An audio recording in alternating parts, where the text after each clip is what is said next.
The year is 1812. Europe is a battlefield of empires. Gunpowder thickens the air, cavalry thunder across fields, and entire nations hold their breath under the shadow of one man, Napoleon Bonaparte. History remembers him as a brilliant strategist who rose from obscurity, crowned himself emperor, conquered much of Europe, and then fell, humbled at Waterloo. But imagine another path. What if he never fell? What if Napoleon, through skill and fortune, didn't just win battles, but conquered all of Europe? Picture this. Britain defeated, Russia subdued, Germany and Italy dissolved into a single empire. A world where the French eagle flies from Lisbon to Moscow, from Berlin to Rome. A continent not of nations but of provinces, each marching to the beat of Napoleon's drum. And here's the payoff. You'll want to stay with me until the end, because the long-term consequences of Napoleon's Europe wouldn't just change the 19th century. They'd change the very world we live in today. So let's open this alternate timeline. Where does history break, and what happens next? For Napoleon to unite all of Europe, we need a moment where reality shifts, a point of departure. In our timeline, Napoleon's downfall came in two blows: the disastrous invasion of Russia in 1812 and the crushing defeat at Waterloo in 1815. Both events snapped the illusion of his invincibility. His empire, once mighty, shattered like glass. But let's flip that. Let's imagine Napoleon never invades Russia. Instead of dragging 500,000 men into the frozen wastelands, Napoleon restrains himself, a move almost out of character. But let's say he listens to his marshals. He keeps his army intact, fortifies his empire, and focuses on crushing Britain's economy through his continental system. Without the catastrophe of 1812, Napoleon's army remains Europe's most powerful war machine. So when the Sixth Coalition rises, Britain, Austria, Prussia, Russia, they face an emperor with full strength. The Battle of Leipzig, which in our timeline was his undoing, becomes his masterpiece. Napoleon splits the coalition forces, defeats them in detail, and forces Austria to surrender. Prussia collapses soon after. Russia, bloodied and isolated, signs a humiliating peace treaty. And Britain, with Europe sealed off from trade, its economy withers. Starved of allies, unable to sustain endless war, London finally bends. Napoleon doesn't need to launch an impossible invasion of the British Isles. The island slowly suffocates under his blockade until it agrees to terms. By 1818, Europe is no longer a chessboard of competing powers. It's a single empire, ruled from Paris, held together by law, bayonets, and the will of Napoleon Bonaparte. But if Napoleon rules it all, what does this new Europe look like? Let's step inside the empire of Napoleon. So what does a Europe united under Napoleon actually look like? First, law and governance. Napoleon was more than a conqueror. He was a reformer. His Napoleonic code survives in our world today, but in this alternate history, it spreads to every corner of Europe. Feudal privileges vanish. Property rights become universal.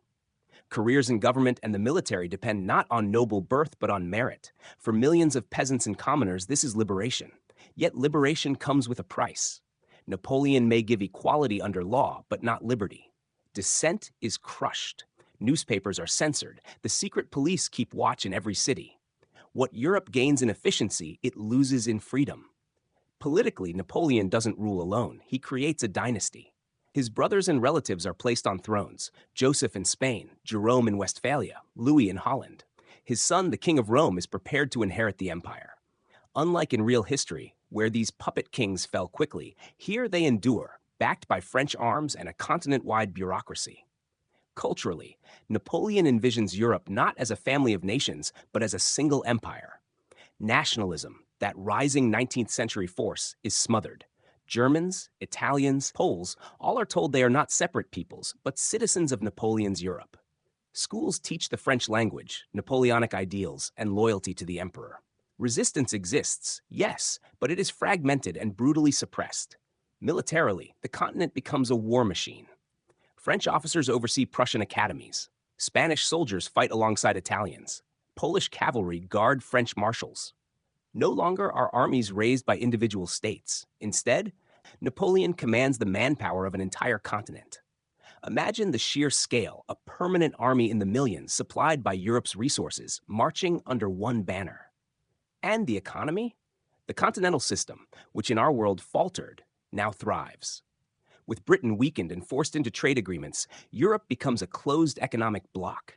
Industries expand in France, textiles boom in Belgium, shipyards multiply in Italy. For the first time, Europe begins to rival Britain's industrial power, perhaps even surpass it.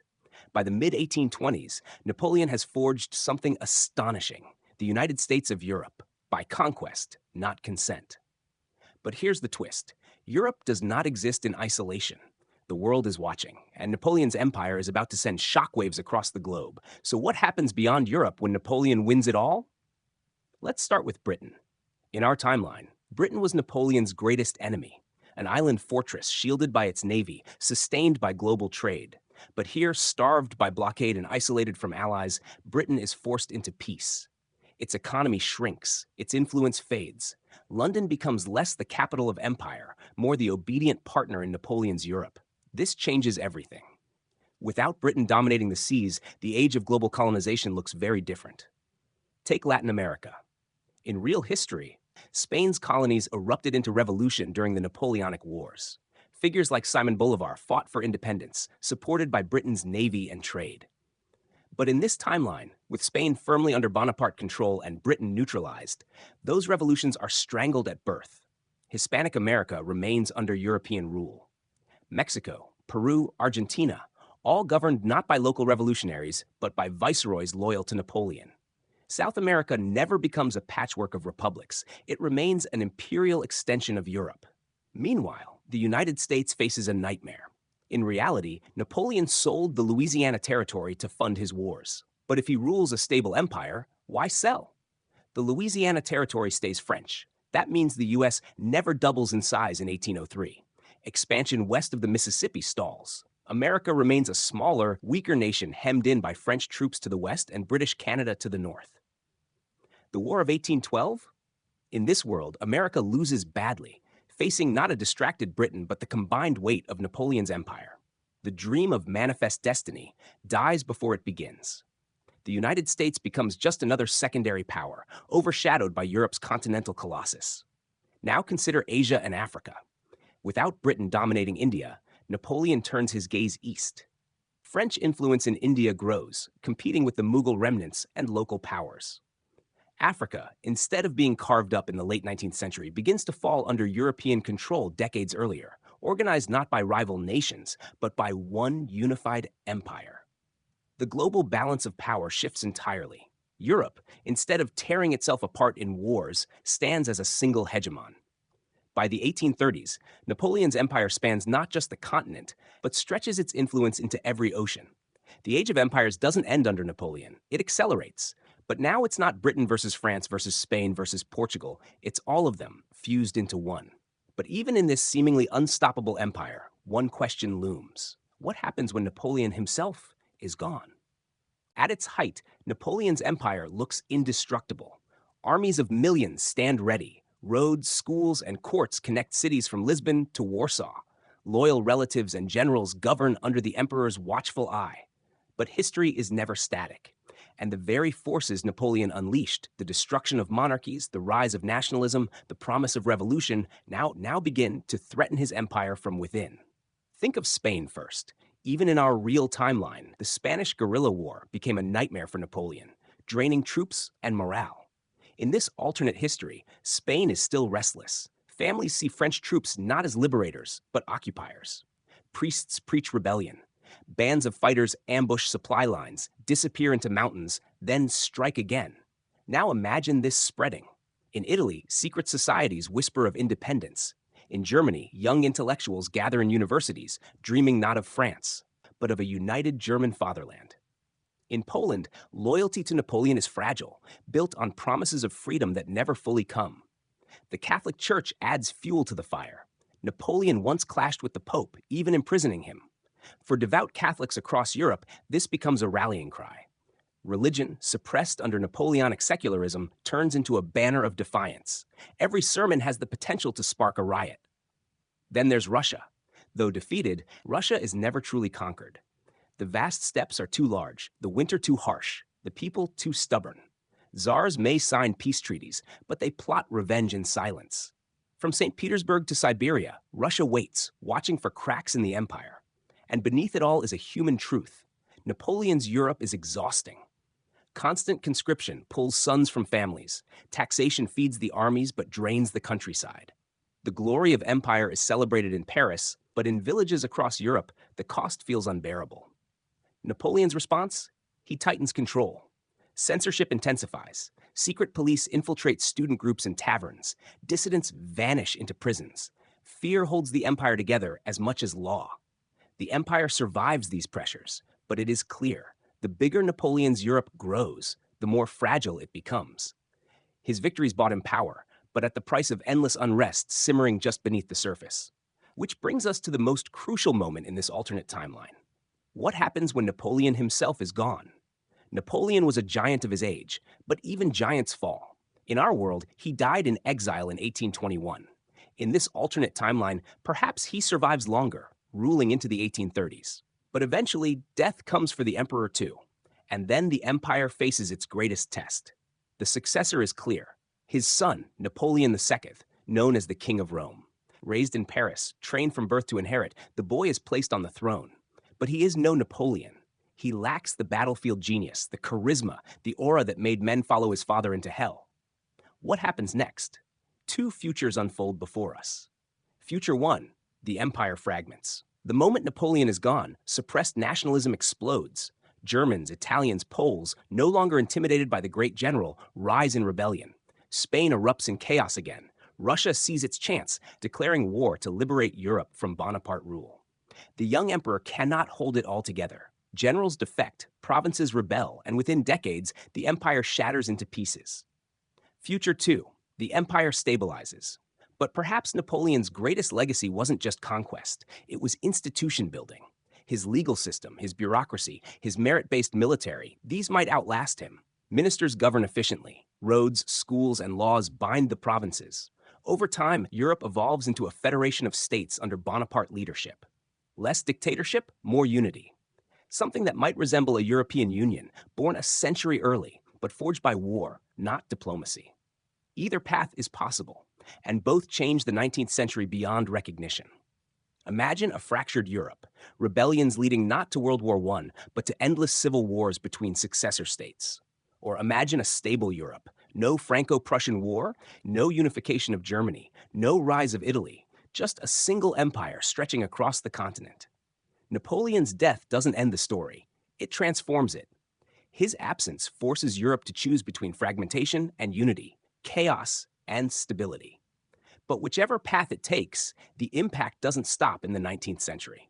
The real question is, how does this alternate Europe shape the modern world we live in today? Let's leap forward.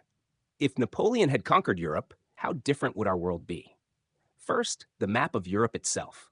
In our timeline, the 19th century was the age of nation-states. Germany unified under Bismarck. Italy rose as a kingdom. National identities became powerful, fueling revolutions, alliances, and eventually 2 world wars.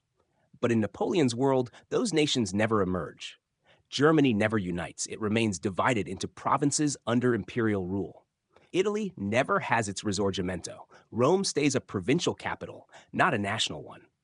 Poland never regains independence. Its people remain under Bonapartist administration. The domino effect is staggering. Without these nation-states, the balance of power that led to World War I never exists. No German Kaiser, no Austro-Hungarian Empire, no assassination of Archduke Franz Ferdinand to ignite a global conflict. The 20th century unfolds along a completely different path. Now consider the global order. With Britain subdued and America stunted, Europe dominates the world. Colonization happens faster and more ruthlessly.